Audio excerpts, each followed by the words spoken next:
be attached to your resume. Start with an R, that's right. And in fact, I got a call, and I won't tell you from who, laughing hysterically because it was a Friday afternoon. Who the hell is, I'm going to say something ribs, sweet and sour ribs or barbecue ribs. Yeah. Who is this individual? And I'm like, who's this calling me? And I'm looking at my screen, I can see it, who the company is. And I'm thinking, oh my God, they all started drinking in the middle of Friday afternoon. What are you talking about? Some student had actually, on their drive at home, under R, Mom had saved a recipe.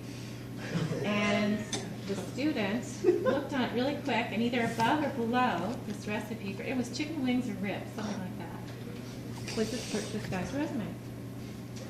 So the company got, instead of a resume, they got a recipe. Well, they laughed, and actually on Monday they laughed and said, well, 3 or 4 of us in HR, we made the recipe, it was really great, we want to meet this kid.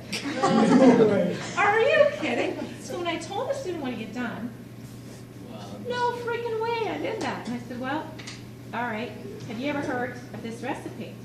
And he actually was in my office and said, oh my God, that's my mom's name, that's my mom's recipe. Well, this kid was really fortunate. They actually let me send his resume after the fact. It was ripped. And let me tell you what they did during the testing session. They ribbed him the whole time. When we had the name, seriously, ribbed him, that's what they did. And then when we have the names, they have to have names set up on the computer for people. 100% of the names. They did.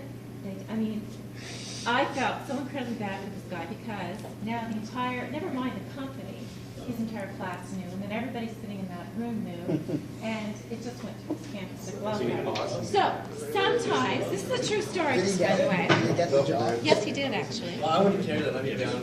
I'll be down on the job. So my point is, it went that way, and it went that way for one reason only. So it's cheaper to make. The company had a sense of humor, and at the time, we had way more jobs than we had students. Yeah, we're direct. Right now, that's not the case. We are going to have more students than we have jobs. So if I'm making that kind of a mistake, it's probably going to put you in the file, the side of the file that says, not today, right?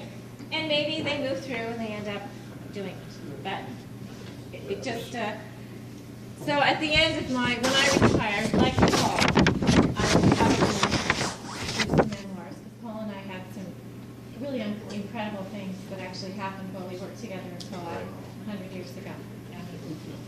And tell him I still have his toolkit. I do actually still have his toolkit. Okay. I never did get it back to him. I'll let him know. I borrowed it as a teaching prop once, and I never gave it back. I don't know what's the stuff that's in it, because I don't use tools. Gotcha. At the top of the cover letter, Yep. should we have